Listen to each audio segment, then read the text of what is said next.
Yo, what's good? It's been Fire here, back from the video, and today we're going to be hopping into another coverage defense. So we got a little bit of a mix-up. It's going to be kind of a good bluff blitz style out of dollar. Obviously, in dollar, majority of the time, you're going to be setting some kind of pressure, but this is going to be a good option to kind of switch between. It's something that I actually usually audible to manually out of DB Fire 2, but what you can do out of this play is it's just less audibling, and overall it's pretty easy to run. So it should be simple. You can throw it in your audibles because really in dollar you don't need much in your audibles besides things like DB Fire, Spinner. Those are really the two main plays that I run.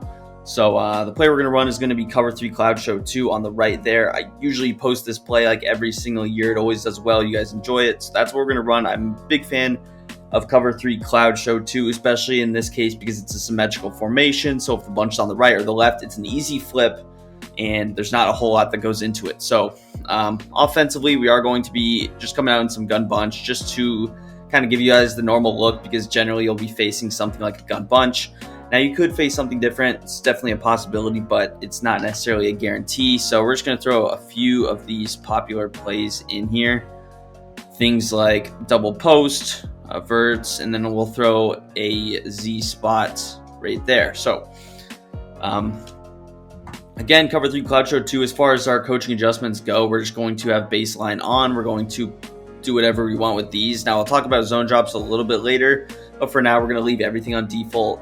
Again, situationally, those will matter more, but it just depends on really the down and distance that you're facing, because if it's 3rd and 20, you're obviously going to set those back, even the vert hooks. So taking a look at our play art, we're going to press. Now, if you want a man coverage disguise, you could cancel the baseline and press like this, and it's going to look a little bit more like man coverage. It just kind of depends on how the game's going. If you're running a lot of spinner, then you're going to want to have baseline off.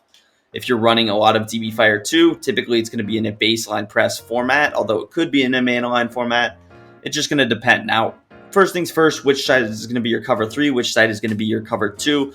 Generally, you're going to want the short side of the field to be your cover 2. Now, it's not necessarily an ordinary cover 2 because you don't have a deep half over there. You're going to have a outside third, which is going to make things a lot better because against a standard cover 2, you could get beat by something like a streak out here. Now, you still can get beat, but it's going to be a lot tighter versus if we throw that safety there in a deep half, the way I did there. We go ahead, press again. This is probably an easier throw to the sidelines, which it is. So now he still doesn't catch the ball. Outside knockout would be a good option on your safeties for that reason, but it is a little bit difficult to get that guy to play him. So we'll show a variety of options that we can do, especially against bunch, because you can get very creative with this, specifically against bunch. But just for the general startup setup, what you can actually do, and there is a way to send pressure out of this as well. So take a look at your zones. You have a few different zones here. You have a hook curl, you have a 3 receiver hook, and then you have another hook curl over here. So typically I like this 3 receiver hook. I like having him just by himself because these 3 rec hooks, they play a lot of different zones. They do a lot of different things for you. But sometimes you may have to user him. It really just depends. Obviously, you're going to want to user one of these 2 guys because you're going to try and get him to think that you're running DB Fire 2. So I may user Fred Warner. But some of the other things that you can do is go double Mabel over here with a hard flat, and then you can maybe just use your green law. It's not the biggest deal in the world if you have to. So that's certainly an option. You could man up Fred Warner on whoever, and again, you can get safeties here. So I could man up Fred Warner on RB, pretty much kind of take away a lot of the things that he wants to do. Another thing that we can do is, and I'm just going to snap the ball a little just to get some different setups in here. So if we drag him, and then we man up on the running back, snap the ball, boom, and then all I have to do is user B. Now, again, people will get open, but will he have the right setup for this play? That's going to be the questionable part because he's not going to be expecting a all-out coverage thing. Now, he may have time to throw, but if you have good pass rushers, you'll get better pressure than I did there. But that's the thing. Again, obviously, you can set up the perfect play from practice mode. I know what I'm facing, but in the actual game, he's going to be doing a lot of different things to stop your blitzing. He's going to be probably going with some heavy cover 2 beaters if it's DB Fire 2, trying to attack the middle of the field. If it's spinner, he's going to be going with man beaters to mix up the zone. You can definitely catch him off guard. Now, as far as sending pressure, the guy you're going to want to send is going to be this slot corner here. Now, is it going to work perfectly? It's not going to, but you have an opportunity to maybe get some pressure here. And it's allowing you to send another guy. You could blitz one of those linebackers as well if you really needed to. Another way you could do is kind of get two ways of pressure by setting both slot corners. Now this, again, it's just the blitzing angle wise, it's not going to be as good as DB Fire 2, but you could throw Fred Warner here in the curl flat. I'm moving him over to the right, and then I'm just going to still use this linebacker. So this is going to be tougher though, because you just have nobody in the middle of the field. So if you're running zone coverage, I like to generally have at least one other guy. So this is where this blitz, you can maybe get pressure. Obviously I can do a little bit more with the setup, but that could be an option. Now, going back to one of my favorite setups out of this play, it's going to be kind of a creative setup, and we're going to incorporate some man coverage specifically against this defense. So we're going to do some things like this. I like to man up that outside receiver. Be careful. Just make sure you shade over the top because you can get beat deep.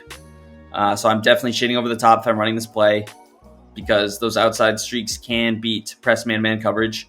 I'm going to man up the running back with this player. You could obviously use whoever. Then we're going to throw the safety in a curl flat. Now, why do I choose curl flat? I'm going to set this curl flat to be probably a little bit deeper as well.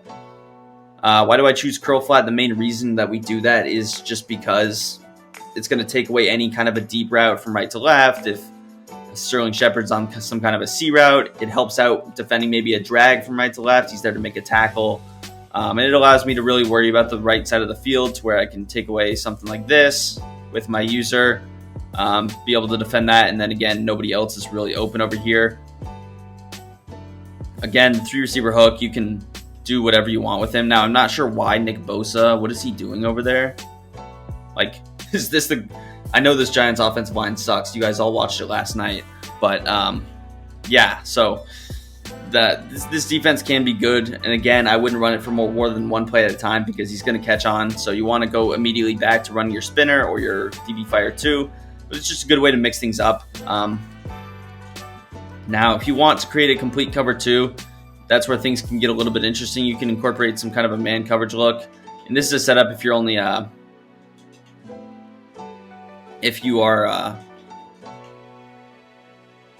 lost my train of thought, but that's going to be a setup if you're only in man align. I accidentally clicked off there, sorry. But yeah, so let's talk about the corner routes. The corner routes can get interesting, and this is where you can go with a double Mabel look and use your Dre Greenlaw over here. Now, if I'm only having one linebacker here, I'm probably setting him to a lower zone drop depth, so I'm probably leaving this guy on 5 or 10. Here you can say your curl flat's a little bit deeper, your flat's a little bit lower. I'm fine leaving this guy a little bit short because it is typically rare where they attack that short side outside with like a C route or something. It can happen, but it doesn't happen too often. This would be probably one of my more popular setups. And again, from a defensive perspective, it looks very similar. As a standard Z spot setup, this isn't going to work too well. Now, another thing that I will typically do is I like to throw B on an outside quarter. It's just typically more aggressive. Or maybe I can't because he's playing all the way over there. What is that? Okay, there we go. So typically I'll go outside quarter. It's a little bit more aggressive defending things like corner routes, especially in a baseline press setting. So I'm probably going outside quarter here. And then if you go with this setup, obviously you can still man up those certain players in the middle of the field. So we can still man up the outside receiver or the running back on those 2 players. We're going to run it like this, though, to start. And we'll snap the ball. Boom. I'm taking him. And again, nothing really open there. You have the hard flat. Obviously, I would zone drop those a little bit better to what they are. But coverage is going to be really good. Specifically, take a look at the way the outside quarter can work. And that's because we have safety help over the top. So he plays this phenomenally. You cannot throw this ball. Click on undercut interception very easily. The streak, it's going to be taken care of course. And then again, these routes, you could man him up, but you have your flat zone over here. So if he throws it to him, he's going to check him down. You'll live with that.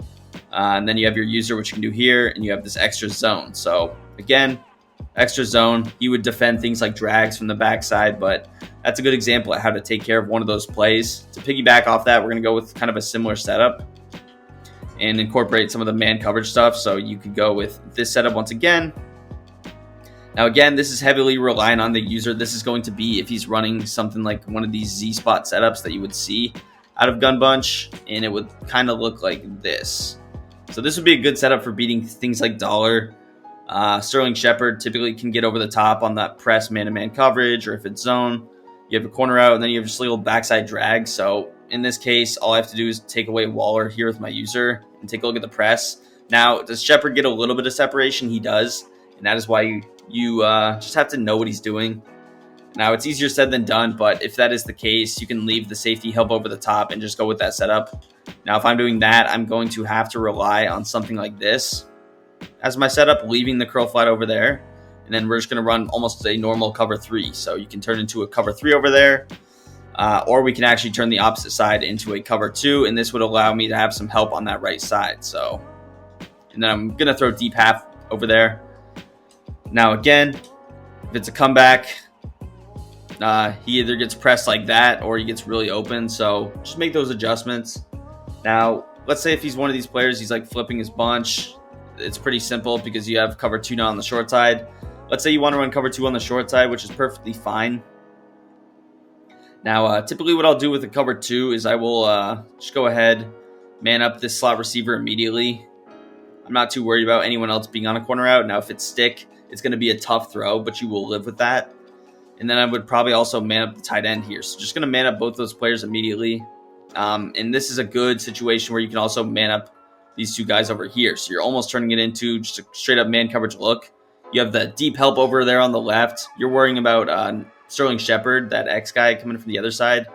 You can also throw him on a deep half as well. So you're kind of looking like this. And this is just a very difficult adjustment, but you're just manning up 2 players. You have 2 deep halves, and then you're going to watch him if he's on a slant. Obviously, you can help out, but you have no one help in the middle of the field, so you really have to rely yourself to do that. Again, in Ultimate Team, refresher would be better. I am on all Madden, so I'm not sure if that's hurting me or helping me in this practice setting, but typically the sheds are going to be a lot better on all Madden.